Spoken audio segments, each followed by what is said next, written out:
Welcome back after lunch. Now, before commencing with the academic sessions, I would just like to announce the winners of the paper, poster, and the quiz. For distributing the awards, I would like to request Gaurav sir and Neha ma'am to kindly come on stage.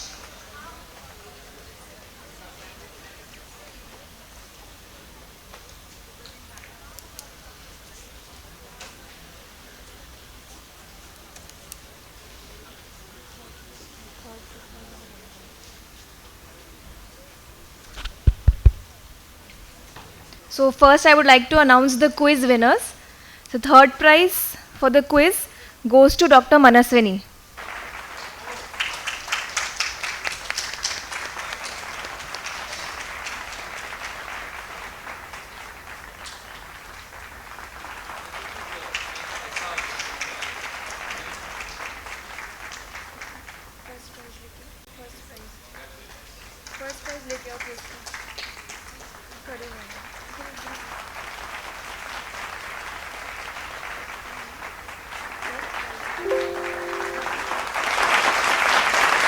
Second prize goes to Dr. Tanuj. Dr. Tanuj, he is an SR.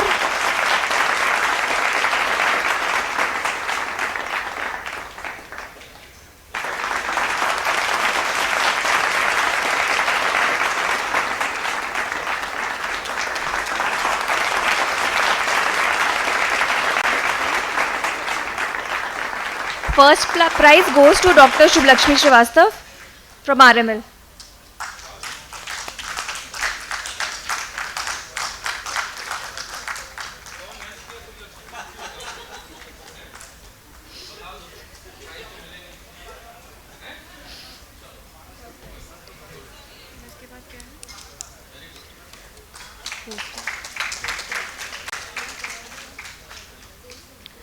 Now coming to the poster winners.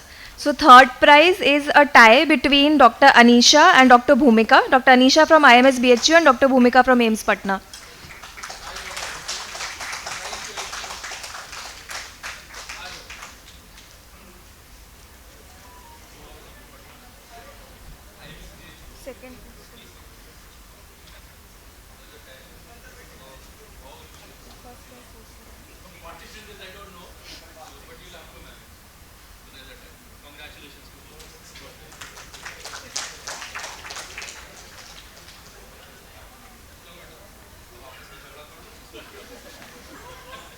Second prize goes to Dr. Shubhlakshmi from RML.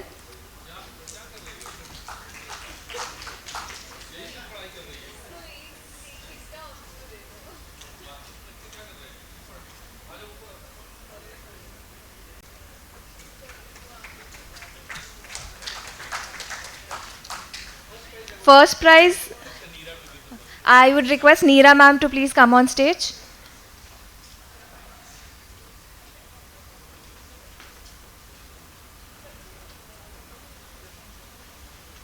The first prize goes to Dr. Raman Gupta from BRD Medical College, Gorakhpur.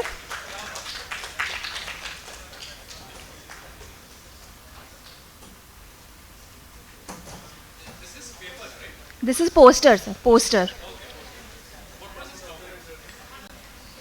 I don't know.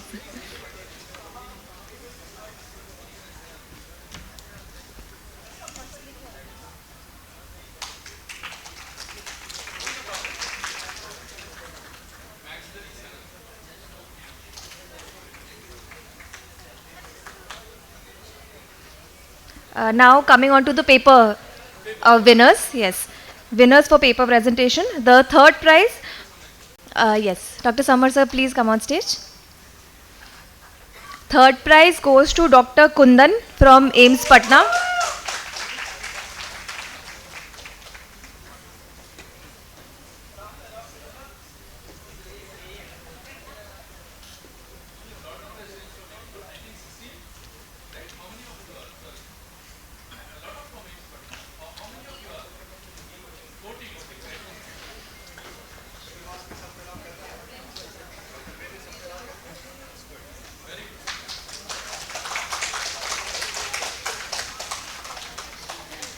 Second prize goes to Dr. Aniket from RML.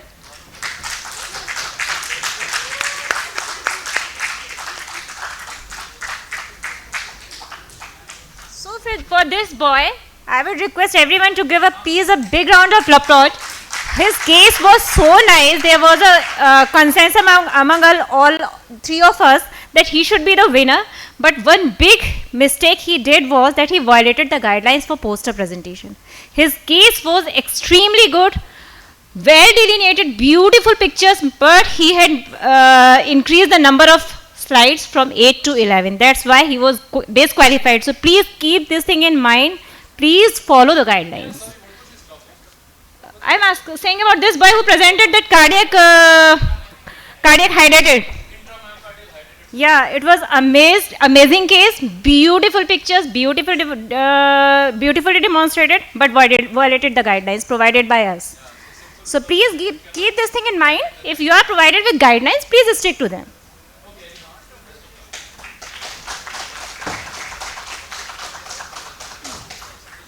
First prize for paper presentation goes to Dr. Sulekha Kumari from IJIMS Patna.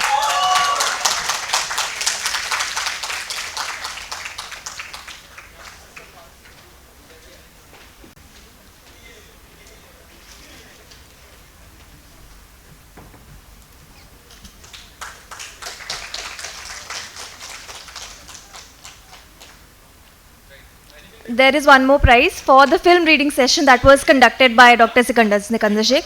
Yes. So the winners are Ayushi, Manik, Rahul, Kundan. Some are from AIMS, some are from IGMS.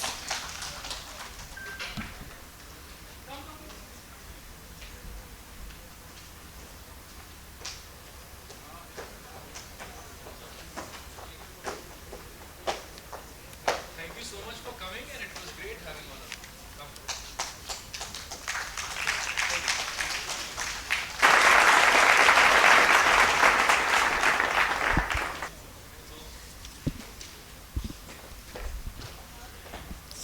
We will now be beginning with the fourth session of the day. May I please request the chairpersons to please proceed to the stage. First is Dr. Neera Kohli ma'am, who is a professor at HIMS Barabanki. She is also the ex-HOD of KGMU Lucknow and RML IMS Lucknow. Ma'am is a past president of ISPR. She is also a past member of the Ethical and Legal Committee of RIIA. She is also the past president of UP chapter of RIIA. Our next chairperson is Dr. Vaishali Upadhyay ma'am.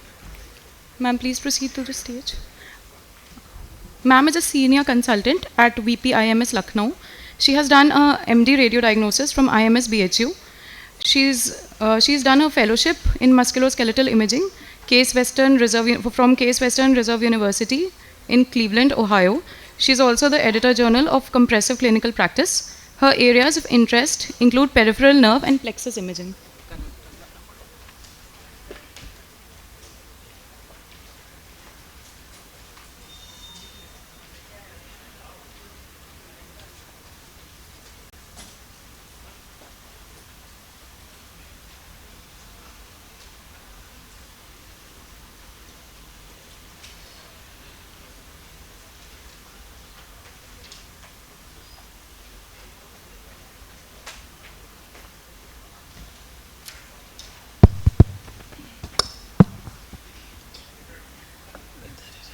So for the next session, I'd like to invite your very own organizer of this conference, Dr. Gaurav Raj. And I think we've already had multiple introductions. Dr. Durgesh. Yes, he's here.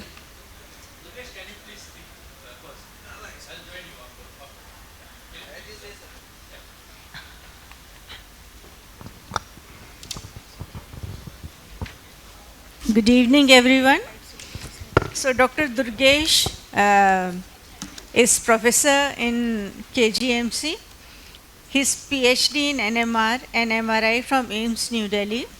He has got postdoctoral fellowships in advanced MRI methods from UT Southwestern Medical Center, Dallas, and from University of Chicago, Illinois, USA. His area of interest is advanced quantitative MRI biomarkers for cancer and neurological diagnosis and treatment. Publications, awards, and honors Well, he's got over 40 publications. He is uh, he is holding offices in many good journals. He has given more than 35 talks. He is on international committees like member of annual meeting program, ISMRM USA. He is on the editorial board of DMC Urology, Magnetic Resonance Materials in Physics, Biology and Medicines, Official Journal of the European Society of Magnetic Resonance Medicine and Biology, Reviewers of Magnetic Resonance Medicine, Scientific Reports, Nature Publishing Group, Journal of Magnetic Resonance Imaging, Neuroscience, European Radiology, NMR Biomedicine, and many more. Grants, he's recently got a very handsome grant, he was telling me. Awards are Magna Cum Laude Awards 5 times from ISMRM for top scientific work. Yeah. Best Scientific Paper Award for the Society of Advanced Body Imaging, Washington, D.C. So, Durgesh. Thank you so much, ma'am, for the wonderful introduction. So, good afternoon, everyone. So, I have been given like 2 talks. One is on MRI safety, another one is on advanced MR pulse sequences.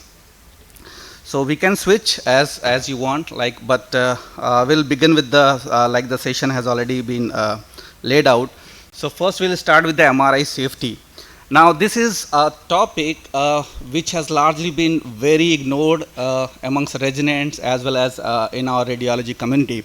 However, I have just put the first picture.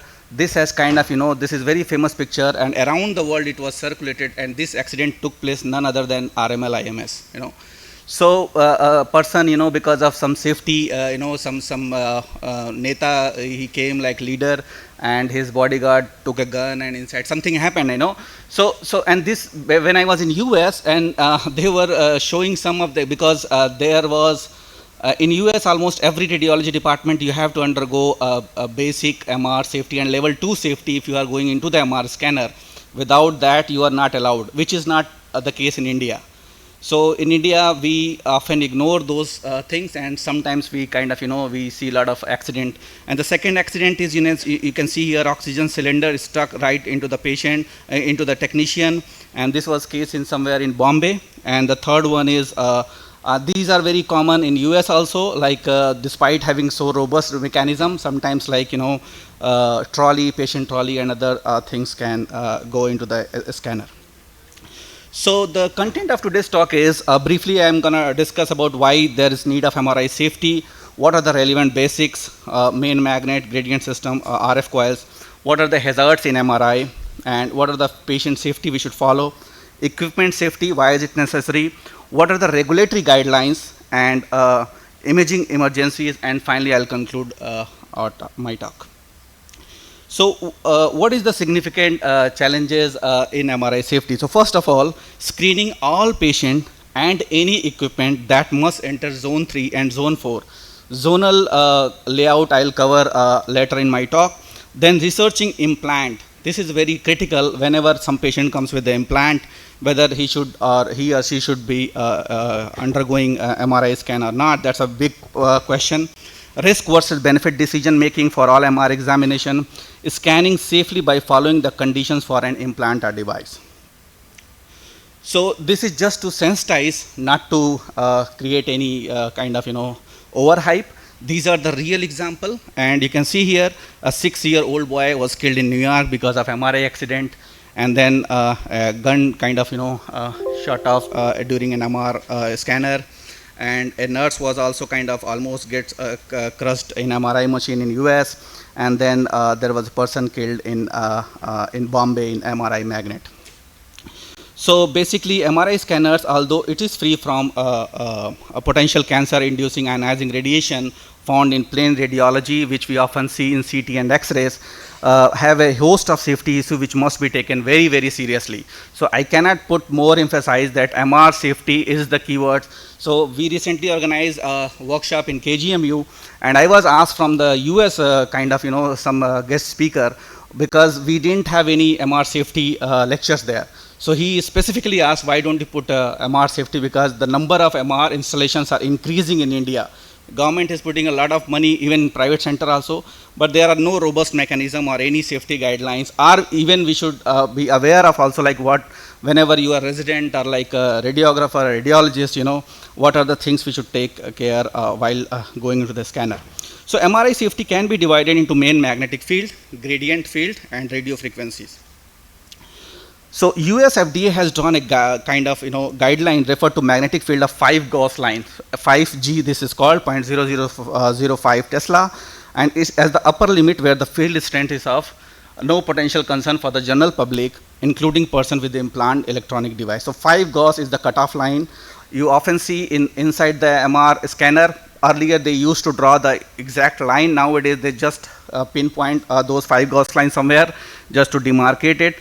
So this is how the 5 Gauss line looks like here, and this is, I mean, the moment you go inside, you can see here 50 Gauss, 100 Gauss, this is 5 Gauss line. So anything that we are going to discuss today in our class should not go beyond this 5 Gauss line. Anything that is outside of 5 Gauss line is okay. So whenever, that's why we, you know, keep it very safe, our room, gantry room, so that no unauthorized person can enter the room. Now there are 3 kinds of magnet in MRI. B0, RF, and gradient. B0 we all know, that is 0.55 Tesla to 3 Tesla. Nowadays United has got approval for 5 Tesla in scanning, 7 Tesla scanning for Siemens. Some body part has also been approved. In Germany and some like 5-7 center, people have started doing 9.4 Tesla also, brain MRI, but there are SAR issue, you know. So these labels we put on the magnets just to tell the kind of, you know, all the users, like it's a magnet is always on in MRI. And what we do the kind of liquid helium filling, and it's a cryogen kind of, you know, it's always running, the magnet is always running there. So the second one is gradient magnetic field. What is gradient magnetic field? Basically it's a linearly varying magnetic field. And what do? We apply, so next talk will cover everything here, but not here in detail. So it's a XYZ gradient, and X direction winding shown here. Loops are also called fingerprint, and maximum fields occurs at the center of this gradient coil, and outer layers makes it a Sheldon gradient.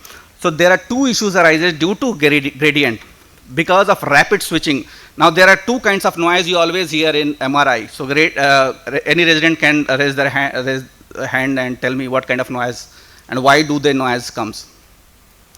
Just a simple question. One continuous noise without running MRI. Anyone? And the second noise when you put the patient into the scanner, tick, tick, tick, tick, you know, and one is continuous noise. MRI में 2 तरह के noise चलते हैं. आप MRI रात में भी जाएंगे तो एक नॉइज हमेशा होता रहता है. अगर वो नॉइज ना हो, that means you are in a deep trouble. Your machine is totally off.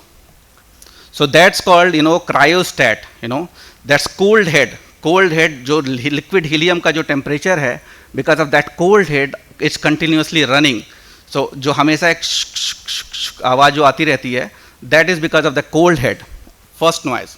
Second noise is because of gradient. So though jab gradient is spatially learning is very fast, you know, gradient we Dr. Samrain and I have been discussing in MRI, you know, meetings. This gradient is a very big challenge for companies also, but the gradient causes acoustic noise as well as peripheral nerve stimulation. So 2 things occur because of the gradient. The third field is RF field, that is radio frequency field. We often confuse those RF with the coil. So there are 2 kinds of coil. Whenever we say RF B1 coil, this oftentimes we ignore in our classes also. This is the B1 field. It's already inbuilt in the system. That's called B1 field. So B1 field, next class also I will cover in detail what is B1 field. So basically here it's a transmit receive coil, many times transmit coil. So this is called, many times called quadrature detection also. And then there are other surface coils. So sometimes like in some manufacturers, they are now starting doing transmit receive coil also, 32 channel, 64 channel, this is a head coil G, transmit receive. Then there are some other knee and wrist coils that can also be transmit receive, transceiver coil. And surface coils are like, you know, pelvic coil or spine coils, other coils. So whenever we apply RF field, it is applied during the during the MRI to excite the proton. So eddy currents are induced and flow through the resistive tissue. RF is thermogenic, and it can cause whole body or local heating, largely peripheral with very little deep body heating. And how do we measure it? It's called SAR, a specific absorption rate. We call it SAR. SAR is the metric and the mass normalized rate at which RF power is coupled to the biological tissue. Its unit is watt per kg. Now SAR is unique for each pulse sequences. But the problem with the SAR is it is kind of sequence dependent. It's not the vendor dependent. So each vendor has different SAR mechanism. So nowadays people have propagated this B1 RMS, B1 root mean square. So I have just given an example. This is Philips scanner. So whenever you select like any SAR mode, lever or anything, you can see the B1 RMS value. It's a 200 microtesla, So this is more important than SAR values. And why it is important? Because it only the positive component is useful for imaging, negative component drives the electric field and contribute to SAR. We calculate the root mean square, and SAR is consistent across the MRI system irrespective of vendor versus B1 is consistent versus SAR. So this is a reliable metric. How do we adjust SAR to increase the TR without increasing number of slices? You can decrease the number of slices, decrease the echo train length, or reduce the refocusing pulses. Now, static magnetic field can cause translational force and projectile injury. Gradient can cause torque, excessive SAR, PNS, acoustic injury, and RF field can cause burns, interaction with the active implants and devices. So MRI की जो तीनों magnetic field है, they can create certain kind of disturbances whenever you cross the 5 Gauss line. So translational force and torque. Translation force is by B0 or main magnetic field, that is 1.5 or 3 Tesla. And medical devices and implants contain varying amount of ferromagnetic material and can subject to these forces. The projectile injury, so we know MRI is always on 24 hours per day, 365 days in a year. This is a strong fringe magnetic field around the magnet, and the fringe magnetic field is confined to the scan room. So this can cause directly pull towards the magnet whenever you come up with any ferromagnetic substance. Now excessive SAR is because of the energy deposition of RF field. So SAR depends upon various things. So like I showed you in the previous slide, the B1 RMS. So you can change, like if your system is open for research magnet, then the moment you increase the TR or you play with the B0 and other things, many times signal will come up from the scanner itself. You are exceeding the SAR values. So that time you have to adjust those values, otherwise sequence will not run at all. But normally, whenever you go to any clinical scanner or like in a routine scanner, those parameters have already been taken care of, so it doesn't pop up. So you don't get all those messages very frequently. But the moment you go for a specific, like if you are having a project or any specific project, then you change the parameters and you see all those messages. Now this is another very big problem, thermal burn, mostly due to the transmit coil, and how you can prevent. So nowadays a recommendation from ACR is to put these labels around the magnet or outside the magnet. So basically, this is MR unsafe, this is MR conditional, and you don't put any patient with their own clothing, always change and provide their own like in hospital based gown. And whenever you place the patient inside the magnet, always try to put the patient like this, hands above the head. And because anything that is touching skin to skin contact can create the RF burning, and whenever we should many times we are very careless about putting the coil inside the magnet. They are kind of entangled, so always place them properly, and always use the low SAR guideline. Nowadays another big problem is many undergarments are having metallic microfiber.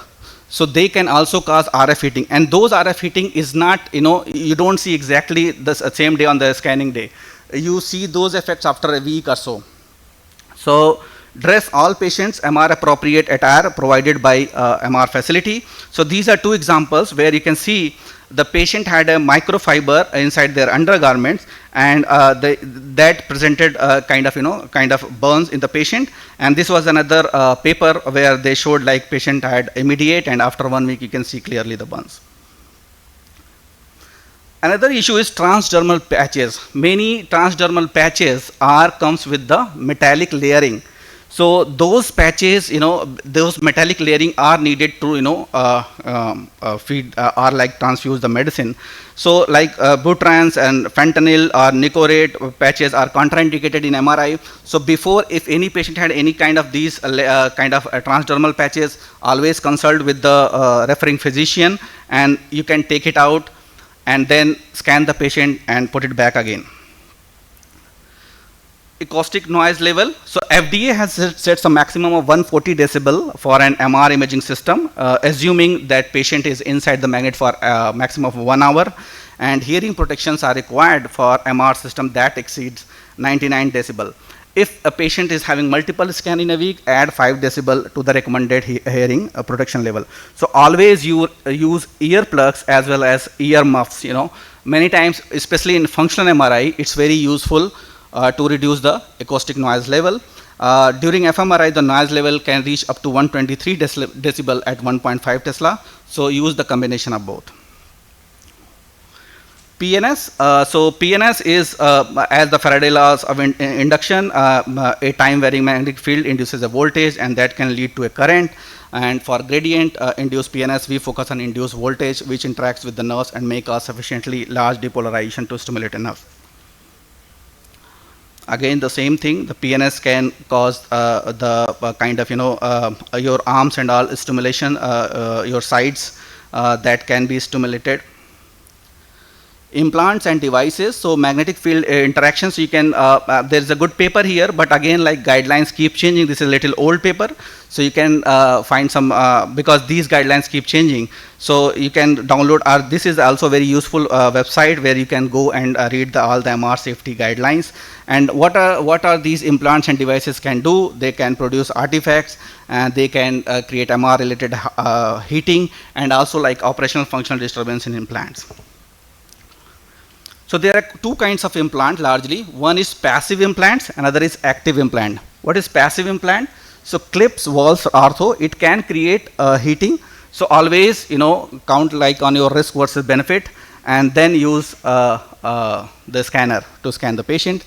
If patient had an active implant like pacemaker, cochlear implant, or programmable infusion pumps like that, then because these devices rely on function from electric energy or other resources, so properly evaluate those implants, see their records, if they have mentioned whether it is MR conditional, MR unsafe, depending upon the recommended guideline on the implant itself, then only you go for the scanning. Nowadays, people are also doing continuous glucose monitoring wearable. So they stick to the body itself for continuous blood glucose monitoring, and they are totally MRI unsafe, so remove them. Earlier, MR, like cardiac pacemakers were contraindicated, but now with recent technological advances, some of the pacemakers you can use, they are called MR conditional.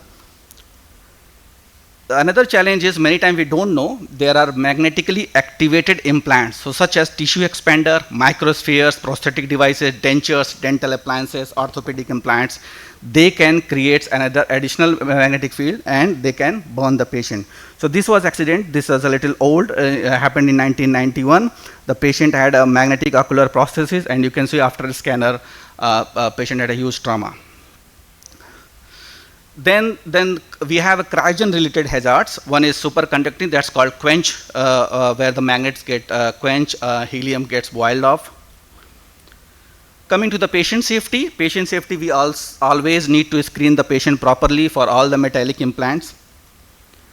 Screening can be done for all their like jewelry, pagers, cell phones, body piercing. Screen them properly, thoroughly, ask them whether they had any previous surgery and all.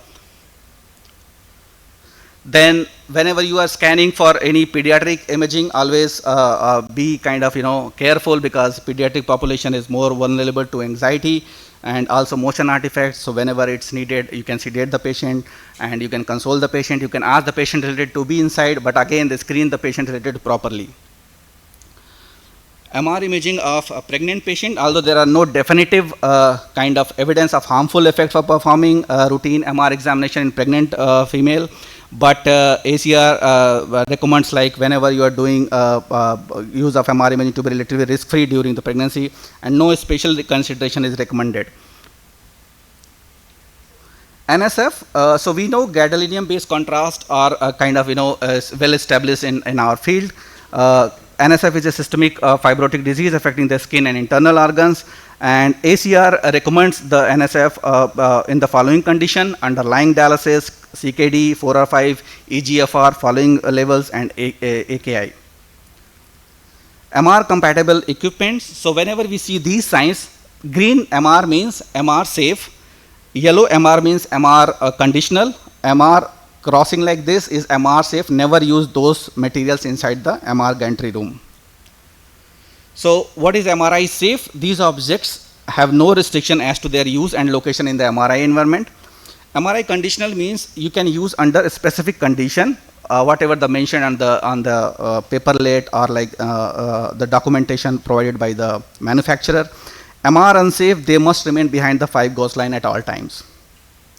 So in our country, Ministry of Health and Family Welfare have laid out some guidelines to use MR for the MR safety. Then FDA and ACR kind of continuously they revise their guidelines. Coming to the MR zones, we have 4 zones. Zone 1 is the kind of waiting area. Zone 2 is the public area, but it is getting close to zone 3 and zone 4. MR zone 3 is the control room where the technician or technologist sits, and also it's a very kind of restricted area.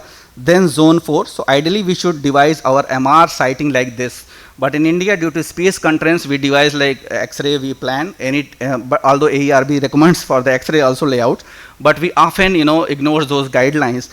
And if you follow these guidelines, the kind of, I have seen like outside India, because of those guidelines, naturally you can reduce a lot of these routine like oxygen cylinder or trolley, so you can avoid those accidents if you follow those guidelines. MR zone 4 is magnet room.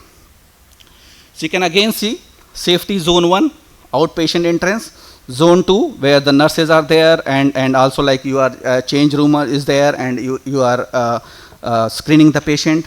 Zone 3 is like patient-related holding area and technologist and control room, and zone 4 is scanner room. The same thing.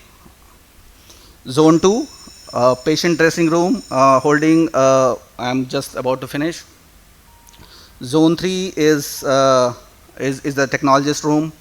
And before going into zone 4, we need to prepare the patient also. So screen them properly, take a consent, and inform if the patient is kind of not well educated, then take the consent from the relative and inform them in their own languages. And then zone 4 is highly restricted area. Emergency, there are a couple of emergencies. So one is patient medical emergency. If patient is like having cardiac arrest or contrast reaction, never treat patient inside the scanner room, because you may be aware of all the MR safety protocols, but if you are calling for someone from critical care medicine or medicine department or like cardiology department, they may not be aware. So take the patient out of the scanner room and do the treatment. Control crunches you can do if a patient or person is pinned to the scanner, patient is stuck into the scanner with the ferrous objects and cannot be rescued. There are certain things like earthquake which are very rare, a fire or flooding, that requires emergency power shutdown so that emergency response team can enter. Spontaneous quenching may result in suffocation, frostbite and hearing damage. So sometimes you need to have you need to initiate magnet quench because you have to save someone's life. The quench, what is happening, because helium boils off, so helium depletes the oxygen. So always evacuate that area, run up from that area, and then you do the quenching phenomena. So in sum up, we need to have always follow the guideline laid out by our recommended kind of authority or regulatory authority. Strict adherence to safety protocols. Guideline is crucial. Do not scan if implant information is not available to you. Always see the risk versus benefit thing, and use the contrast judiciously, and also like proper zoning and screening method should be followed, and also pay attention to all the guidelines for the implant devices. With that, I would like to thank you all. Okay. Thank you, Dr. Durgesh. That was a nice presentation, and I think that no amount of prevention is less as long as it is able to avert any sort of disaster. And many times having small things like having MRI compatible trolleys and MRI compatible wheelchairs, small steps like these can also go a long way in ensuring the safety of your MR unit. And the problem in India, there's one more thing, that many times you will find MRI and CT have a common console area, and CT and MRI units are just adjacent to each other. And we know the attitude of, many attendants in the hospital also. Jaldi jaldi leke aaye, bas kara dena hai, jaanch kis room mein ja rahe hain, they don't even know that much. Yeah, these So are it's- very rare, but these are very, very kind of hazardous, So, Yeah. I mean, CT scan, the radiation is harmful. Stochastic effect takes long time, deterministic, immediate, like cataracts and all. But in MR, it's always like, it's very deadly. Yes, So, although it's very rare, but. So it's very good to be aware of before you all go into practice tomorrow anywhere in a diagnostic center or a hospital or any institute, however big or small. It's very important that before you start working there, you are aware that all safety measures are in place so that any such disaster can be averted. Nice presentation, Dr. Durgesh. Thank you. Thank you. Questions, comment? Samrit has a question. Yes, ask. What is your take about many of the implants and devices are safe at 1.5 Teslas? And what to do with 3 Tesla if we do not have that particular rating? So it's a very good question, and the reason is the temperature profile. So and also like the placing because of the vibration. So we have to follow whatever the FDA gives, if it is safe at 1.5 Tesla. But many times nowadays certain implants are coming, they are okay with the 3 Tesla but not with the 1.5 Tesla. So always pay attention. I mean, there is no correct physics behind it, but we have to follow the guideline because But what about the static devices, implant, orthopedic implant? so that you have to weigh. So that's clearly laid out by ACR, that you have to weigh the risk versus benefit. You can see the artifacts and all, but a lot of time, Durgesh, what happens when we ask the patient, he's got an implant, we ask him, we ask him to tell his orthopedician whether this is MR safe or not, and then he says कि sir को नहीं पता है, this is MR safe. ये बहुत frequent problem What do है. we do then? What should we do? We don't know whether this is MR safe or not. So again, the question comes back to you because you are the referring, you are the radiologist. But the issue is, you have to, whether you want to take a risk or not, you will see metallic artifacts. We have both worked in North America. There, everything is on paper. Everything is on paper. Here, and the nothing is moment on you paper. put the patient, packs will show everything. Yeah, like exactly. patient, what kind of implant, Right, everything. right, Here right. we don't have. Right. So can we take an attitude like this, that we take the patient inside in case there is some heating, in case there is some inconvenience? So they don't say like that. So they say like in case if you have very much doubt, do the X-rays. Okay. Do the X-rays and see the kind of, if you can assess some kind of, like what kind of placement is there and what kind of wire is there. If you see, if you are seeing certain kind of implants which you think like it is very life-threatening if a patient undergoes for the MRI scan. Suppose I have a hip prosthesis, not a hip prosthesis, a rod in the femur, right? Now, if it is titanium, I know it is safe. It is not. Now, the patient is not sure. The doctor is not sure. I take an X-ray. I see there is a prosthesis. What do I do? So again, the question comes back to you. So in that case, what you can do, normally what we used to do, we take some metal in US and like a permanent magnet, and we roam around the patient also. We ask them whether we can see all those things, because if patient had no records, and patient doesn't know anything. Normally, I think after 2020 or something like that, 2018, most of the implants are MR conditional. But if you go towards before that, then those are really unsafe. So you can, check those things, or you just ask the patient to lie down. If he's having any trouble, then immediately take it out. Don't put the patient inside and take a risk. Can I use this method? Yes, why not? In practical, we are doing 3 Tesla MRI. So routinely what we are doing, we are facing same problem in our institute also. So those steel implants having more than 6 months of duration, so we can do MRI even in 3 Tesla. Why is it so? We are doing routinely, I don't know, but always I'm always asking the patient any pulling sensation is there or not. If there is no pulling sensation to the patient, yes, then you can do. And also like in certain pacemaker now there are mechanism you can turn off and then do the patient do the scanning. Maybe if there is a lot of it's an old implant. Old implant is always risky, ma'am. Yeah. And there is a lot of soft tissue which has developed around it. And what do we do in such cases? Implant पैर में है, हो सिर रहा है, तो क्या करें? Ma'am, have CT Tesla तो कहीं से कुछ भी हो सकता है. We are doing in CT Tesla. We are doing We are doing. in 3T. Yeah, we are. In our TT system, we are doing 6 months. Till now, we have done more cases, no complication. Replacement. Yeah. Has to be done. Yeah, The replacement is 6 years, 7 years old. you can do, ma'am.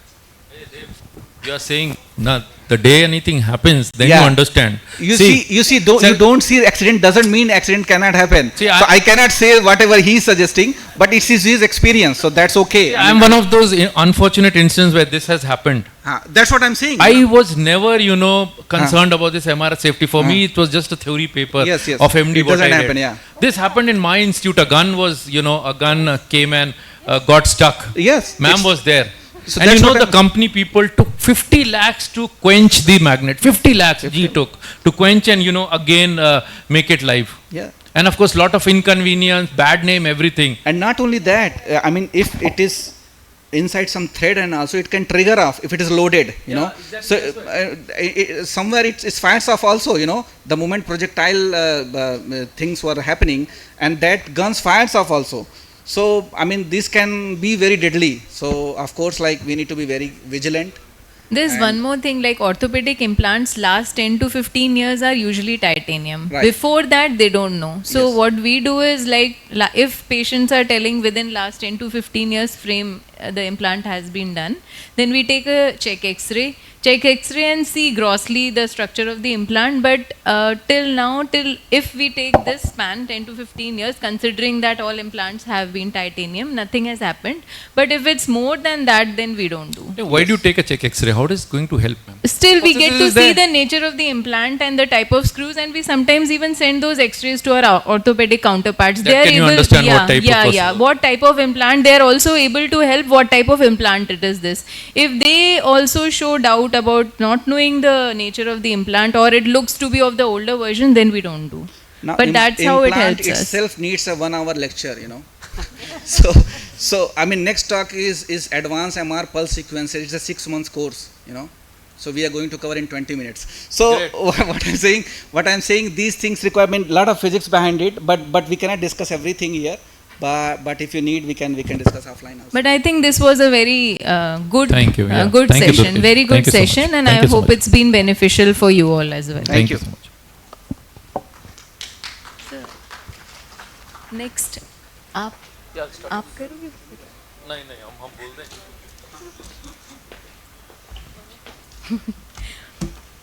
Yeah, right, I'm back again. So I was supposed to speak on liver nodules and approach to liver lesions, but a few of the delegates, they missed the carcinoma prostate by Dr. Amar Mukund from Ottawa, and they requested that please we want that recorded lecture or something, or we want carcinoma prostate. So I am speaking on carcinoma prostate. Okay. So because an MRI conference cannot be complete without you guys taking home the message of the importance of prostate MRI scanning. Right. So one issue I have here is when I say MRI prostate, most students here think PIRADS. Right. So MRI prostate is not PIRADS only.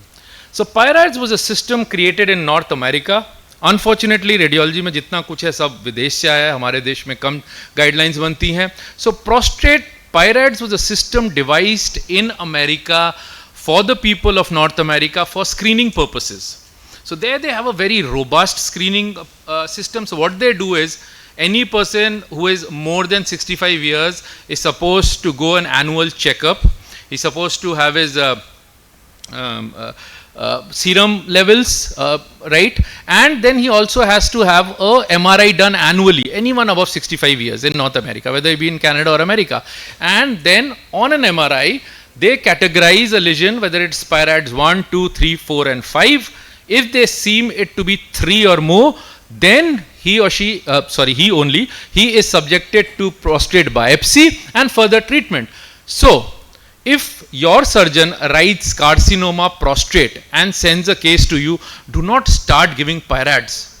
It looks very foolish. The patient is a known case of carcinoma prostate, and most cases in India what you will get would be known cases of carcinoma prostate, because the time they come to the urologist will be when the prostate is so large, he is having hematuria, the spread is to bone, right? He's having vertebral metastasis, sclerotic mets, he comes with a back pain, and then when the PSA is seen, the PSA is increased, right? The PSA is increased, there are bone mets. So now the urologist has to decide what to do, whether to do a surgery, whether to do a chemoradiation, and then you give pyrads for Dash-Berry malignancy.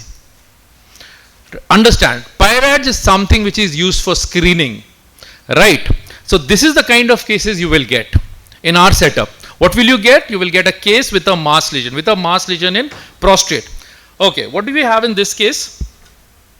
Can you see this mass lesion, right? You can see this mass lesion. So, oh, sorry. हाँ, क्या बात है? देखिए. I don't know what is happening. This is a different laptop. This is a different pen drive. I don't know, ma'am.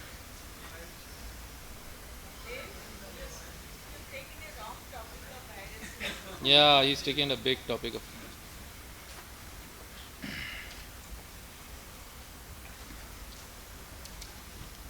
यार ये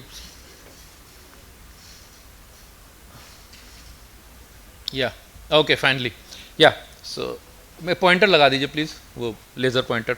Yeah, okay, so you guys can see this image. What do you see on the left side? You see a mass lesion, right? Can you see the left posterior medial corner, lateral corner, sorry, can you see this mass lesion, right? So this is the mass lesion you have. On this side you have the seminal vesicles, on this side you cannot see the seminal vesicles. What does this mean? Now what information you have to give to the surgeon? So what the surgeon needs first, most important, is whether there is extracapsular invasion, right? So that is very important. So the prostate does not have a true capsule, but if you look carefully around the prostate, you will see a thin rim of hypointensity. That is a pseudocapsule, but that you have to see. Here you cannot see that rim of pseudocapsule, so you know there is extraprostatic invasion. This is the word you mention. Then you cannot see the seminal vesicles on this side, so most probably the seminal vesicles have been invaded. Also, if you have a mass here, either at the 5 o'clock or at the 7 o'clock, this means most probably the lesion has also involved the neurovascular bundles, right? So neurovascular bundles, it can be seen on a very high resolution MR, but always it may not be seen. But if a mass lesion is in these two corners, most probably the neurovascular bundles are involved. You need to mention that in your report. That means a nerve sparing surgery cannot be done, right? Next case. Again, what do we have here? You can see the seminal vesicles, but at the same time you also have this mass. So this mass is again going into this side, left seminal vesicle, plus again the 5 o'clock is involved. Again, second case, involvement of neuromuscular bundle, and of course you can see a negative ADC, so you know it is a very malignant tumor. But instead of calling it a tumor, you give the information that there is involvement of the neurovascular bundle. One more thing, if the tumor is going into the urethra, right? You know, just adjacent to the prostate, you have your bladder and your urethra. So if it is involving the urethra, you need to tell that. Because, and remember, the external urethra is just at the apex of the prostate. And if the urethra is involved, it means sphincter malformation resulting in incontinence. You need to mention that in your report, right? So this is the prostate cancer staging which you need to give when a case of prostate cancer comes, not pyrads. So when you will give pyrads you will give if the doctor suspects a malignancy, if the PSA of the patient is raised, he has done an ultrasound, a truss or something, they could not find a lesion, then they are sending the patient for MRI. Okay, so this is the prostate cancer staging T1, T2, T3 and T4. So T3A is extracapsular extension, T3B is invasion of seminal vesicles, T4 is when adjacent structures of the rectum, bladder are involved, and N1 and M1 are nodal and metastasis, right? And T1, T2 is lesion confined with the prostate. Okay, what do we have here? Here we have a large Mass lesion of the prostate, where is it going? It is invading the mesorectum as well as the rectum. So it becomes a T4 stage of prostate cancer. What is this lesion? A large mass lesion. What is this structure? Levator ani. So it is abutting the levator ani. Levator ani is a part of the pelvic side wall. So again a T4 lesion involving the adjacent structures. Right. What is this? Large lymph nodes. Large lymph nodes. What is this lymph node? Where is this lymph node? Mesorectal lymph node, what we saw in rectal cancer. And what is this? Pelvic side wall lymph node. So N1, at least N1. Right. Again, for the lymph node, I would again repeat the same thing what I repeated in rectum. Size is not of importance. Size does not matter here. What matters is morphology, morphology, morphology. And the best sequence to see morphology is T1. Right, because T1 shows you the border contour and signal characteristics better than T2, right? And the morphology you have to see is heterogeneous appearance, irregular margin, round shape. Again, so this is the distribution of the lymph nodes, the regional lymph nodes in green and the distant lymph nodes in red. Now look at this interesting fact that if you have a lymph node in the internal or external group, it becomes a regional lymph node. However, if you have a lymph node in the inguinal region, it becomes M1, metastasis, right? So the inguinal region is so close to your external iliac, but the moment you see a lymph node in inguinal region, it immediately becomes an M1. So you need to be careful, right? One more problem which I commonly seen is with residents is struggling to call a nodule BPH nodule or a malignant nodule, because classification comes later. But when you see a normal BPH nodule, do you need to categorize it? Do you need to give a PIRADS? What do you do? So how does a normal BPH nodule, which is so common after the age of 60 in a prostate, how do you identify? So the first thing is that BPH nodules will be well circumscribed, encapsulated, and usually in the transition zone. So you guys know this is the transition zone and this is the peripheral zone. So if you have very well defined circular oval lesions with a capsule like edged borders, most probably you are looking at a BPH nodule. On the contrary, your malignant nodules will be ill defined, smudged margins, not well defined, and it would take a little of training and to see many cases before your eye is set for it. Also, remember, usually BPH nodules will not show restriction, but it is not a rule. Once in a while you will have BPH nodules even showing restriction. That does not mean it is a malignant nodule. Right. So this is one of the common appearances of BPH nodule. They may be cystic. Now look here. There is a nodule in the peripheral zone. Alright. Again, it does not follow the rules. It is supposed to be in the transition zone, but this nodule has come in the peripheral zone. That does not mean that it is a cancer. However, look how well defined it is. A cancer will never look like this, like a nodule, like rasgulle ki tarah. It will never look like this. Right. So these are three types of nodules which you will see in common day-to-day practice. The first one is the glandular type, necrotic, T2 hyperintense, fluid, blue one, blue circle. Second is the yellow circle, atypical nodule, which will make you think whether this is a BPH nodule or a carcinoma nodule.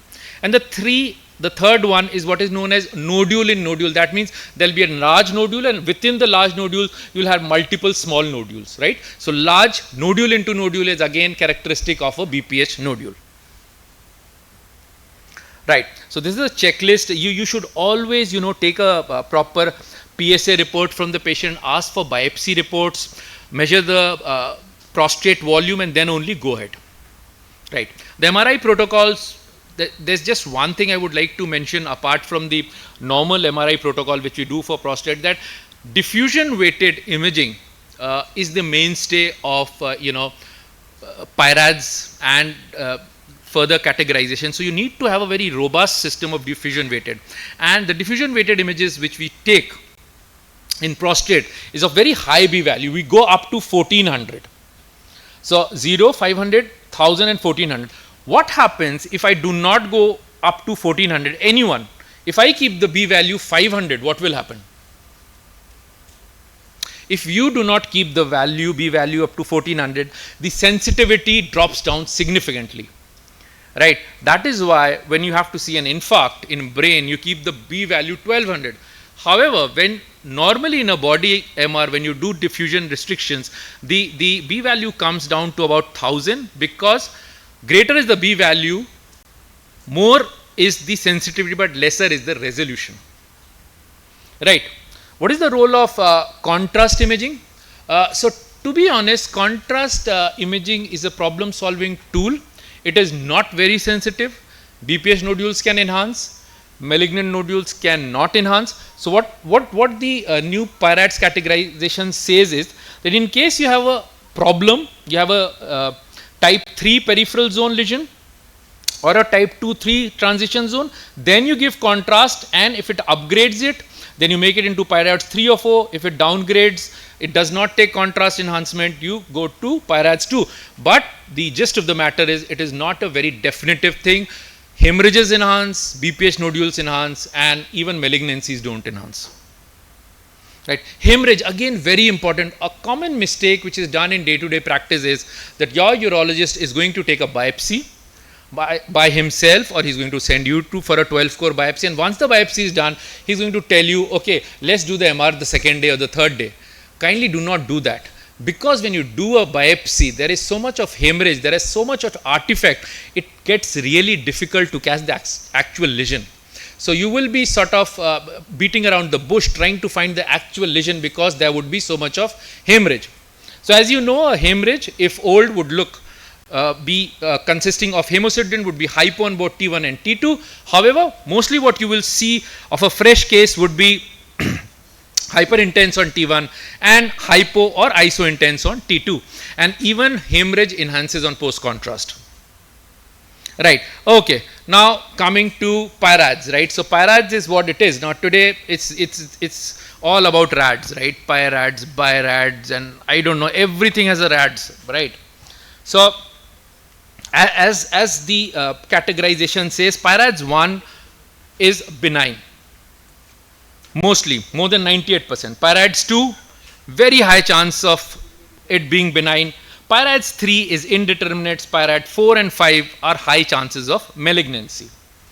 So the idea of giving this PIRADS categorization is that if it is 3 or more, you do a biopsy, you do either a 12-core biopsy or you do a fusion guided biopsy, you go ahead and do a biopsy.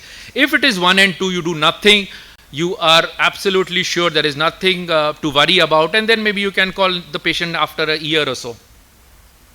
So this commonly happens if your PSA is elevated, and you know that elevated PSA can happen even in BPH. The PSA is elevated, you could not find any lesion, the surgeon sends for a MRI. On the MRI, you see there is no definite malignant lesions. You give a PIRADS 2, everything is good, the patient goes back, and then you can say maybe you can come after 2-3 years, we'll just check.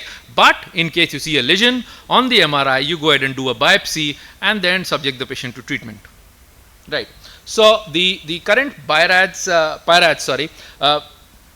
categorizes the PIRADS into two parts. One is the peripheral and the transition zone. So 80% of all cancers which occur in prostate occur in the transition zone. So this is what you should be concerned about. About 10 to 15% occurs in the transition zone. So the peripheral zone cancers, you have to see the diffusion weighted images. So that is why diffusion is so important. You may not have T1, you may not do post contrast, but you need a T2 and a diffusion weighted. Two sequences. If you just have two sequences, diffusion T2, you are done. You can do a PIRADS. Right. What about transition zone? Transition zone says that you should see the lesion on a T2 weighted images, and if you cannot make out, then use a diffusion weighted image. Okay, let's see some examples. But before going to the example, there are some lexicon, there are some terms.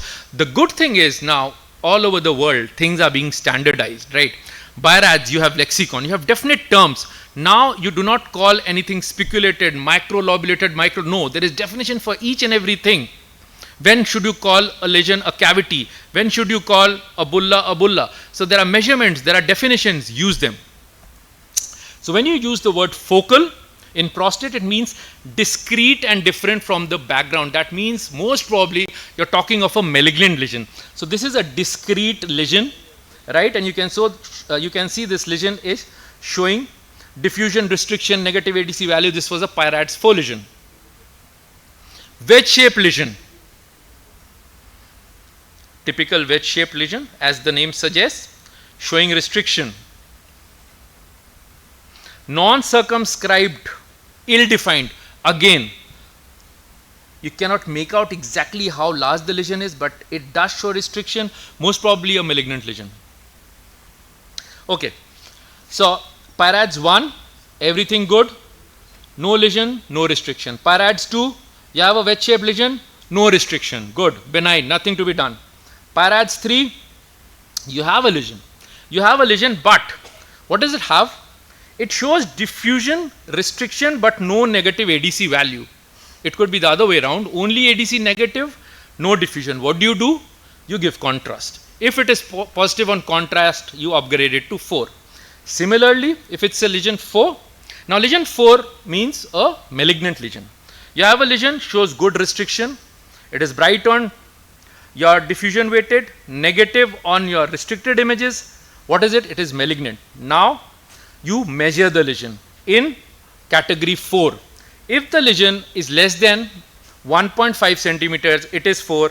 If more than 4, it is 5. That's it. The difference between 4 and 5 is only in the size. 4 and 5 lesions would be situated in the periphery. They will show restriction. They are malignant lesions. Less than 1.5 centimeters, it is 4. More than 1.5 centimeters, it is 5. Done. Right. So, these are quick examples, right? No lesion, no restriction, 1. 2. Small lesion, no restriction, benign, 2. 3. Small lesion, only diffusion restriction, no ADC negative, 3. We give a contrast, no enhancement found, this is a 3. 4.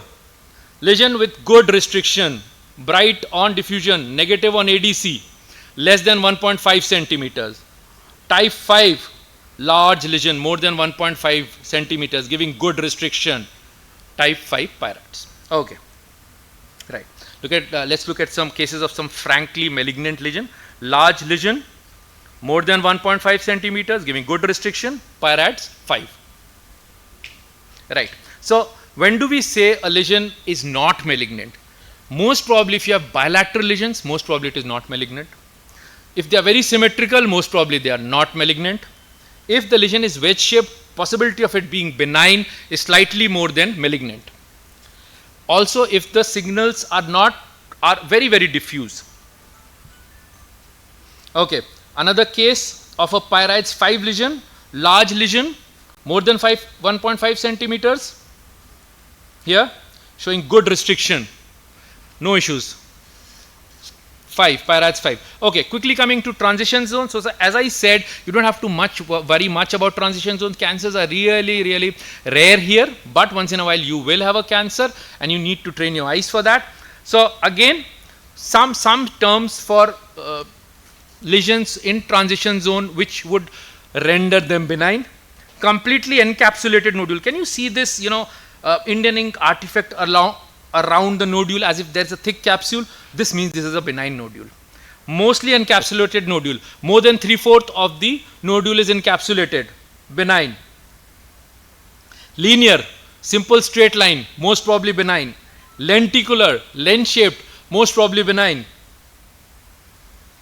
Homogeneously mildly hypointense area between the nodules. You have got 2 large BPH nodules and the area in between, which shows a mild restriction, most probably benign. Non-circumscribed means ill-defined, right? So, if you have an ill-defined lesion, think malignancy, right? So, what are the lesions which would be suspicious in transition zone? If they are non-circumscribed, spiculated margins. Some case examples. What do we have? In the transition zone, there is an ill-defined nodule, you are not sure, you do diffusion. What happens in diffusion? There is mild restriction, but this is wedge-shaped, does not show good restriction. This is PIRADS 2. This is a malignant lesion, ill-defined, large, with good restriction. category 5. Again, this is the anterior fibromuscular stroma lesion, large lesion, good restriction, category 5 lesion. Okay, so coming to the conclusion, so what you need to remember is, first of all, peripheral zone is important. Peripheral zone you need to see at diffusion weighted and ADC maps.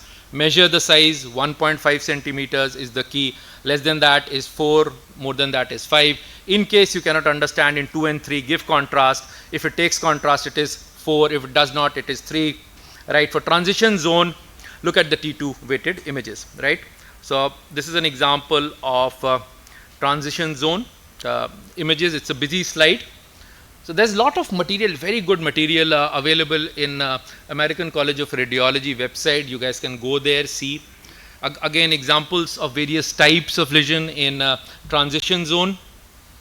Okay, just before I end, PIRADS category, please. So you know that the transition zone is hyper intense, right? What can you see? Can you appreciate these bilateral lesions? Hyper intense, right? And then I do a diffusion weighted and an ADC. What happens? No restriction, right? So what is this? Remember what I told you, symmetrical, most probably no. No diffusion restriction, most probably. So this is a case of prostatitis, right? You have symmetrical lesions, right? No restriction, this was a case of prostatitis, right? So at times these kinds of cases can be, confusing, but yes. Okay, so that is a sort of summary of the whole PIRADS, but remember, do not give every lesion a PIRADS category. Try to first tell them if it's a Megalin lesion about the extracapsular invasion, and if it is a screening lesion, if you do not have a proven case, then only give PIRADS. Thank you. Questions are welcome. What is the role of spectroscopy? Yeah, so yeah, today, I think day before yesterday we discussed about this. So initially when I was a resident, we used to do spectroscopy, and spectroscopy was actually included in PIRADS. It was said that if it has a cistrate peak and there was a ratio, then it upgrades to PIRADS 4. Then a lot of versions came. So I was lucky to be during my fellowship training with someone who had actually given the categorization of PIRADS. So current PIRADS category says that spectroscopy is of no value, though in European hospitals and in Europe's spectroscopy is still used. But yes, in today's scenario in the guideline, there is no role for spectroscopy. But see, we are using spectroscopy in suspected cases like PIRADS 3 or 4. It sometimes helps. I agree with you, Dev. Yeah. So there is actually fighting between Abdominal Society of American and ESGAR, European Society of, the Americans always win, right? So the Americans are not ready to incorporate spectroscopy, but I think the ESGAR is coming out with its own PIRADS, and they are saying that they are going to bring spectro in their PIRADS. So Dr. Barua, if I can add, because we did a lot of spectroscopy work. Yeah. So I love that you said like we do a spectroscopy. And he rightly pointed out the PIRADS version 2.1 doesn't recommend, that's the main issue. Yeah. But the thing is, spectroscopy can help a lot many times, But the issue is why they have dropped it out, because of the cumbersome processing. Processing was not straightforward. Yeah. In our scan also we didn't have. Yeah, the we don't FOV have, has to be, if you have any blood product, it sort of, you don't get fine peaks, and it has to be very, very. But nowadays, I know in Chicago also 2-3 groups are doing advanced like laser and other method they have developed. So it's very fast. Another problem was spectroscopy was like it was 13 minutes second if you do the full MRSI 3D spectroscopy. Okay. It was long acquisition time. So that's why people are just doing biparametric. It's called biparametric MRI. You just do T2 weighted and diffusion. But spectroscopy, and now there are so many other spectroscopy variants. Those are coming up in a big way, so that I think in future we'll see more spectroscopy in prostate. Yeah. But in my experience, we are doing spectroscopy when not in all cases. Yes. When it's suspected 3 or 4. Yes. So we sometimes तुम helpful कुछ publish in करो ना। getting बढ़िया the publish call in. Another thing is ratio, spectroscopy. The major problem is shimming. Yeah, shimming. That's it, Nowadays, all the machines have stopped giving the manual shimming.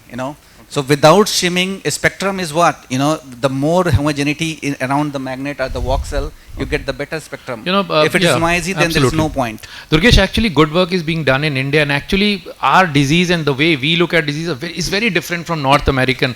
So Tata Memorial has proposed a different TNM classification. They have said your TNM classification does not, so they have proposed their own TNM classification. They want their own TNM classification to come. Sir, so we were the first who did pre-biopsy. Japan and India, in Jagannathan's lab, we did a lot of work. But what happened, Americans took credit of everything. Now they are doing, because it's for everyone. So earlier it was not kind of, insurance was not giving money for pre-biopsy. So whenever we submit anything, they are saying why there is need of pre-biopsy. Now you are saying everything is now screening, because prostate MR is now screening parts, like in mammography. But earlier days, like 10 years back, whenever we submitted, they outrightly, many times they rejected. Many times we got acceptance also, because they were saying, no, why you are doing is a screening part. But now the insurance company has approved, and now everyone is doing and they don't write also our paper, that's another problem, So they think the science start when they start doing, It is also linked to commerce. Many things are linked to commerce, Insurance company says, yes. okay, we'll do it. So because that's another big problem. Insurance was not covering the spectroscopy, So use of contrast is also now controversial. It is controversial because he's rightly pointed out again, because when I was in Chicago, Otto, he doesn't report any prostate MRI without seeing DCE MRI. He loves DCE MRI, but Pirates doesn't recommend, because there is not much of use, and in many cases, because it's a problem solving tool, and if you can't solve the problem, then what's the point of adding extra burden to the patient and the scanning and doing all the GAD based studies. And I don't know prostate cancer ka itna halla kyun hai. Probably it is one of the best cancers you can have in your lifetime. Most probably you will not die in your lifetime about prostate cancer. It will metastasize and you will live on. My grandfather, my great grandfather, they've all lived nicely with prostate cancer. They've died of some other disease. Only, but sir, I don't know so much about prostate cancer. No, sir, only Gleason grade 1. Gleason score 6 is low risk cancer. If you are intermediate and all, then people live happily with prostate cancer for years and years. That is why they include it in the insurance. Yeah. Thank you. Although this has been a great discussion, Wonderful but for talk. shortage of time, I think we should go to the next talk. So for this, I'd like to invite Dr. Shamrendra Narayan. He's a professor at RML Institute of Medical Sciences, Lucknow. And he's the associate editor of Indian Journal of Musculoskeletal Radiology. He has multiple publications to his credit, and also numerous invited lectures as well as workshops of all kinds related to musculoskeletal imaging. And of course, as you know, his areas of interest include musculoskeletal imaging and chest imaging. Over to you, Dr. Shamrendra. Yeah, thank you, ma'am.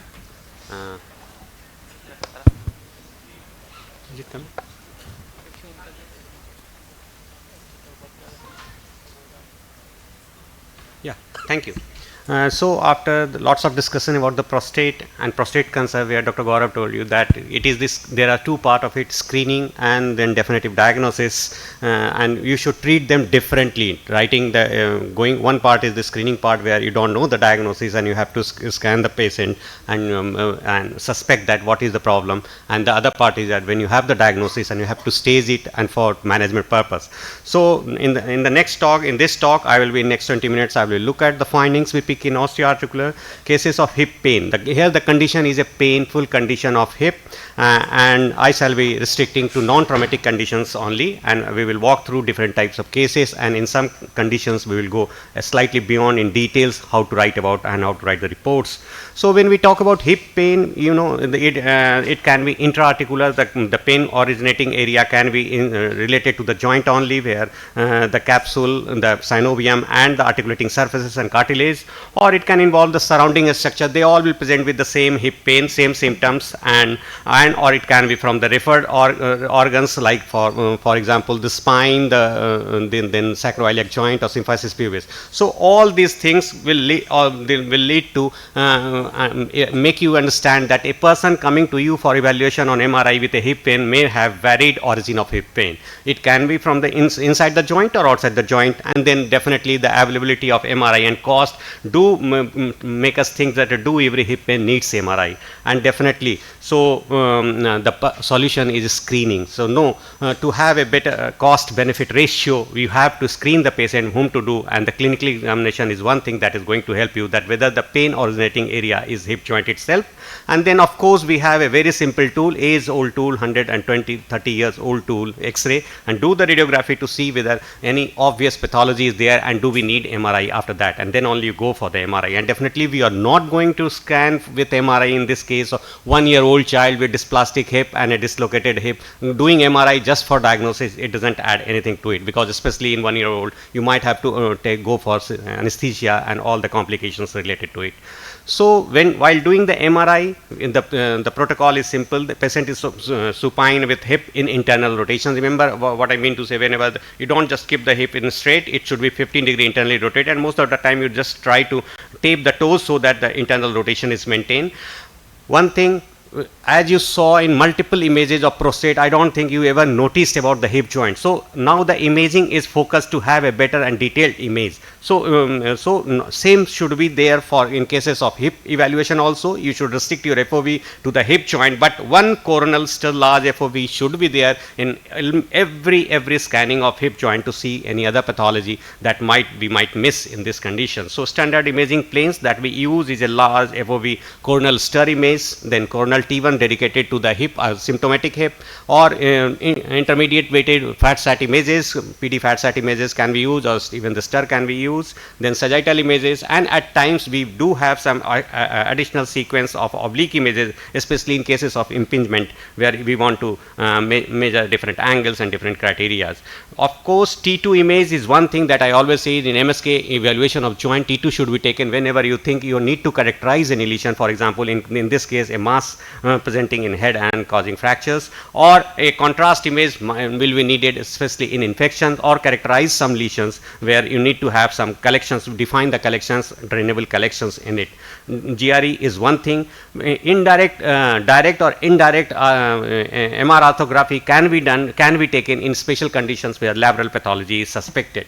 So we will go through some of the clinical conditions. One of the most common hip pain originating condition is avascular necrosis, and this is a cellular death of bone. There was a spotter in the quiz also, and what it leads to, it comes from is the reduced interrupted blood supply to the marrow, bone component, and commonly it is the fatty marrow that is involved in this type of avascular necrosis because of poor blood supply, because as we know the red marrow has plenty of blood supply, so usually infarction is not there. And the convention is that whenever we are going for epiphysis or subarticular area, we call it avascular necrosis, but in metadiaphyseal region we use the term bone infarct. So the causes of AVN remains with poor supply, arterial insufficiency, to capillary occlusion, to venous occlusion, and then of course there might be some changes like hypertrophied fat and some change in the marrow that is pressing on the vessels to cause the ischemia. So what is important about this particular disease, why I am talking slightly more on this disease, is that this is a very common disease, almost 14 to 30 cases per million population per year in 30 to 50 age group, and steroid, alcohol and trauma, these three are common predisposing factor, and these are commonly present in all of us. We do have taken some time steroid, maybe in the COVID, which the number of cases has increased in our clinics. Alcoholism is a common thing, and trauma can happen anywhere, and that can lead to this. What is more important, what I want to bring your notice is the natural course of the disease, because eventually whenever this disease sets in, it will progress to something total hip to a condition of complete joint destruction, and that will require a total hip replacement. So early pickup to a point where some intervention can be done is important. And other thing is that if one hip is involved, in almost 40 to 70% cases, other will get involved. So this is a special condition where you are evaluating an AVN, you should not miss to look at the other side of the hip, unlike other conditions where you are focusing on that hip only. So what we get in early stages, is a non-specific finding. T1 hypointensity, subtle hypointensity will be there, some marrow edema will be there, but established case we all know about about that is that there will be a serpiginous zone of low signal intensity around the avascular zone, and in T2 there will be an two line sign, double line sign, that will be one hyperintense line inside the hypointense line. So this is a T1 image where what we get is this serpiginous line, hypointense line, and this, if you get this type of finding, this concavity facing towards the joint, the important is concavity facing the joint, and if you get this type of sign, then it is 100% sensitive for, you are not going to miss any of the AVN cases, established AVN cases, and it is very specific for AVN. Similarly, in T2 what you get is a bright line inside it, inside the hypointense line, and this is the regenerative tissue, granulation tissue inside it, and that confirms the diagnosis. So this is what you normally get in day-to-day practice, a hypointense concave line facing towards the joint, then on T2 a bright sign, and more better seen on a fat sat images, this bright line is very well seen. So what we get, it's not that we are going to tell what you are going to see in AVN, what are the findings, but these are the some points that you have to write in your report about the presence of marrow edema that shows some activity is going on, the double line to make the diagnosis, crisis sign on the collapse of subarticular bone plate, so that this is something an irreversible stage, then joint diffusion that associated some joint inflammation is going on, irritation is going on, and then look at the acetabulum, then what is happening, because if the acetabulum is also involved, it has to be a THA, total hip arthroplasty, and the status of other hip, which can never be overemphasized in a case of AVN. So before going to the staging of this AVN, what I like to draw your attention to the core signal, which we little talk about, but there are four types of core signal that has been defined. Core is the area that is infarcted. So there it is class A, where the fat like intensity will be there, bright on T1, suppressed on fat, to a stage where it is a fibrosis and a sclerosis, where it is dark on both the sequences. Now how it is different, because if you see the class A, the fat like is viable tissue. So this is the only space where some intervention, some decompression might help to revive the situation and bring back from advancing to a further degenerative joint disease. So coming to the classification, we all talk about Ficat and Arlett classification in AVN, but I tell you this is an X-ray diagnosis. You don't need an MRI to make the staging done on this. A simple X-ray will do. So what happens is, after that is Hungerford and Lennox elaborated this classification of Ficat and Arlett, and what they did, they added stage 0, and see, stage 0 is for contralateral hip of involved hip. So if a person, if you are calling anything stage 0, that means the other hip is involved, and what you are looking at is a normal hip, and you have classified it as stage 0. Or patient has a risk factor, a specific risk factor, having steroid and hip pain, and the symptoms are there, and you are suspecting AVN, but it is normal. So that becomes stage 0, and that has to be seen on MRI. Here the role of MRI there. Similarly in stage 1, as in Ficat and Arlett, it was X-ray was normal, but if you have to get and document that MRI or bone scan is abnormal, edema is there. So these are the two conditions where MRI is coming into the picture. You see where you take the help of MRI to classify and stage this component. Similarly, Steinberg further added the stage 2 into further 3 things, but it does not add too much to value. But what they added also is the quantification of amount of involved femoral head. So if you look, if the area of involvement is up to 15%, they call it a mild involvement of femoral head, and if it is more than 30%, they call it a severe involvement. So this quantification, when you are writing the report, this quantification helps you to make the clinical side and understanding that how it is going to proceed further, how it is fast it is going to advance, and how damaging it can be to the articulating surface, to the joint.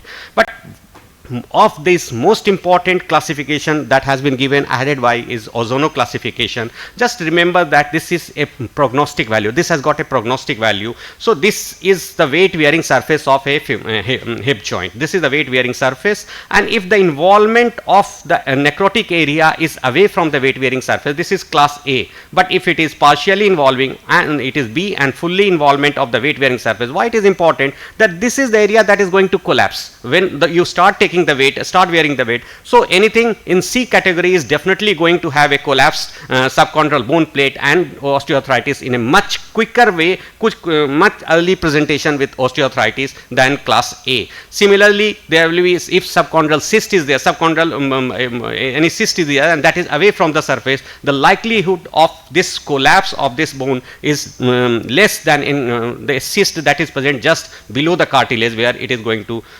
collapse fast. This is a further flattening ratio they have calculated, but this is not a prognostic, this does not add a prognostic value. So what I would suggest that whenever you are reporting a case of AVN, you should use this ARCO classification. They have used everything, all the previous classification. And what is important in that if you look at, they have said that this is different stages of AVN, and what are the techniques that you use to stage this. So it is in the stage 1 and 2 is there where they have used the MRI and bone scans. If see stage 3 and 4, they have not used the MRI. So on X-ray, if you are getting any stage 3 and 4 disease, you don't need an MRI to evaluate this and stage this. Just give the report, and MRI is not at all required until unless there is some other specific conditions that is not explained by the X-ray diagnosis or X-ray findings. So if I say what is the role of MRI in evaluating of AVN is for early stage of AVN and in high risk and asymptomatic patient or asymptomatic contralateral hip of the patient with known AVN.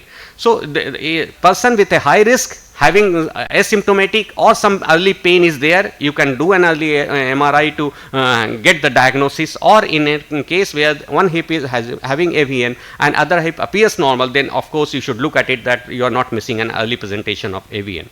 Now coming to another companion, that is subchondral insufficiency fracture. This is another conditions where you will get changes in the marrow edema in the femoral head, usually on the weight bearing surface of bone due to mechanical failure of subchondral cancellous bone.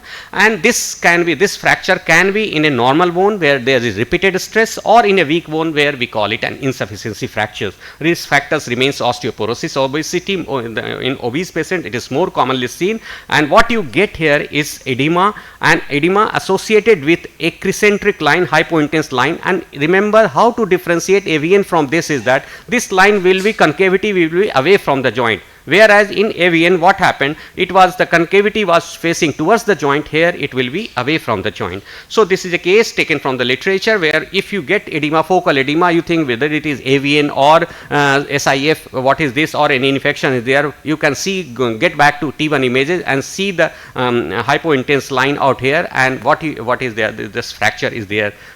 Another related pathology that is related to this stress fracture is this femoral neck stress reaction, and this is commonly seen in obese patient or in pregnancy in late third trimester, where what happens that the bones become slightly osteoporotic, weak, and repeated stress leads to some edema in the femoral neck region. This is a classical example, and you might get this hypointense line out, is this suggesting it's a fracture. The fracture may be present, fracture may not be present, but if you get this focal edema and pain in the hip in a special clinical situation, and you can think of this is a stress reaction of the femoral neck. Another related pathology is transient osteoporosis of hip, where the insidious onsets of groin pain in young adults. In children you might get that there is some pain in the joint, this is gradually increasing. There is some there was no limitation of movement, but limitation of movement is there, and what you get initially is a normal X-ray, but the pain is there, so you go for the MRI, because if you are if the patient is presenting late in the X-ray, you might get some osteopenic changes in the X-ray. But if you do the MRI, what you get is a plenty of edema, marrow edema coming from the surface, subchondral bone going to up to the intertrochanteric region, and there won't be any osteonecrosis. So extensive edema, at times you might get some joint effusion as well. So extensive edema, this clinical scenario, what you have to think of is this is a transient osteoporosis of hip, and nothing is to be done. Only thing is that this many a condition, many have advocated that this is an early stage of subchondral insufficiency fracture. So just offload the weight from that joint and gradually rest, and 4 to 6 weeks is time when it gradually resolves of its own. Another thing in children that might come with marrow edema of the femoral head and some pain in children is a chondroblastoma, a relatively benign bone tumor of chondroid origin. Because it's an intraarticular, you might have some effusion and synovitis there. But what you get is the chondroid matrix and at the sclerotic rim, well-defined sclerotic rim around the lesion, and on X-ray you might get some calcifications. Infection is another thing that will come to you, but it is a rapidly definitely, and with lots of systemic symptoms will be there, and it's a destructive arthropathy, and joint is destroyed very rapidly. You have to pick up early. X-ray is not the modality to pick up an infective arthropathy of hip joints. Ultrasound might help you, especially in children, to see that there is some effusion and you can aspirate for diagnosis. MRI is sensitive, and what you get is lots of, it depends on the involvement of area. It might involve only the joint with synovium and the effusion, but many a times there will be bony erosions, involvement of the bone with marrow edema and enhancement leading calling osteomyelitis or adjacent soft tissue will help you to say that this is associated myositis as well. And contrast here definitely helps you to look at the different pockets of collection inside the joint, not only to diagnose this but also to see that if these collections are intra-articular or intra-osseous also, and so that you can plan aspiration to not only for therapy but also for diagnosis. Another conditions, painful conditions, usually in the children, what you get is the osteoid osteoma. What you get is the marrow edema or maybe cortical or medullary nidus can be seen, and because most of the time in the femoral head region you get it in the neck region, you might get some effusion in the joint also. And if in doubt, CT definitely going to help you to identify the nidus.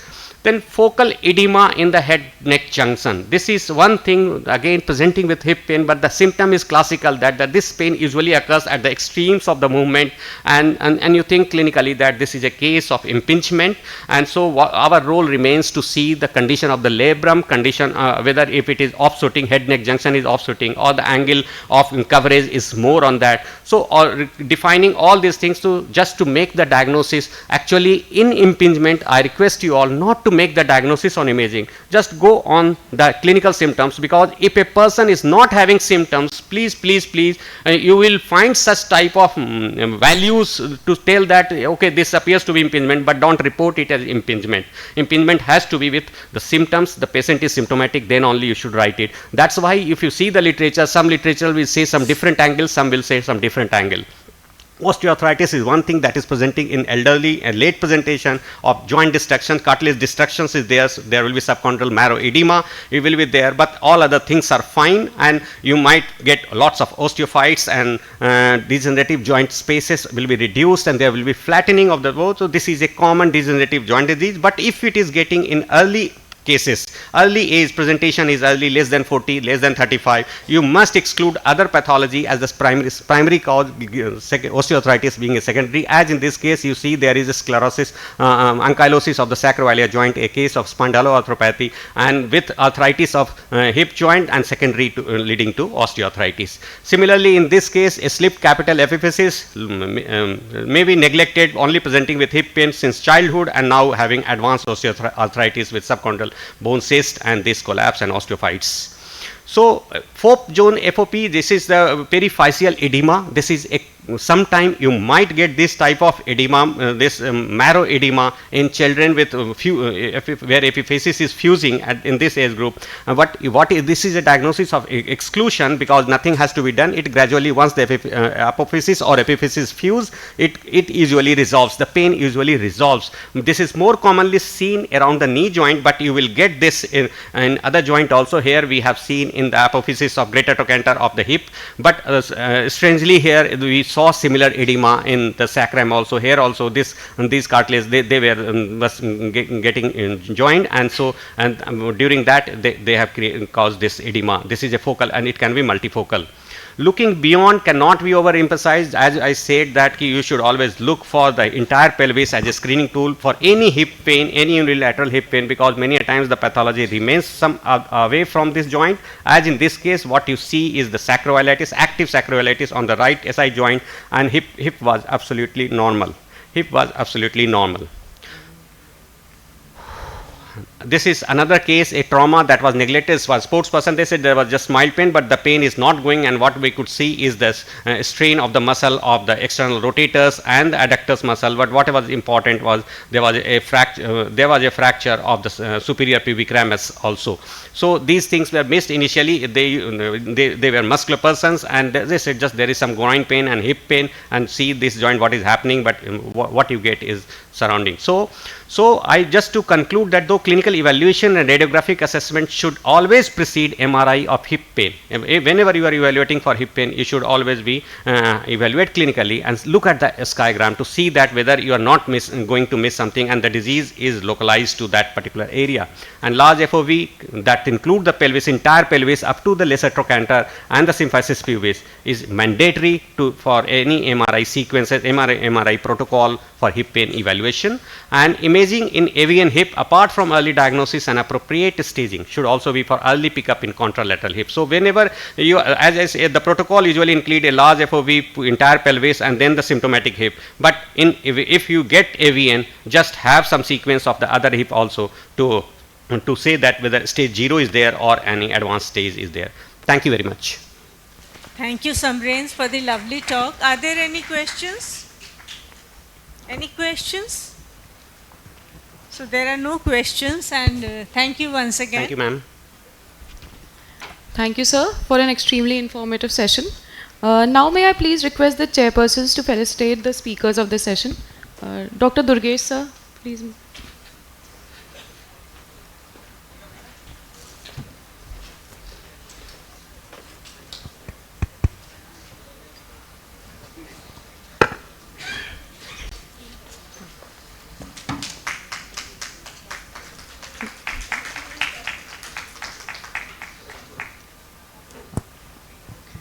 Dr. Samrain, sir.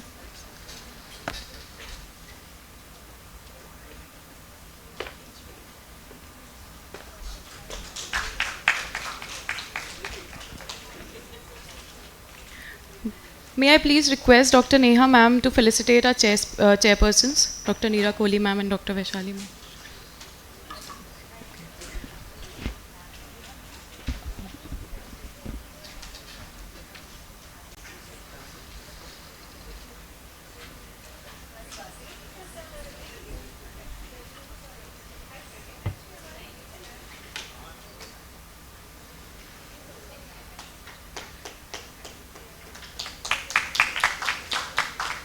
Thank you, ma'am. We will now be having a short tea break.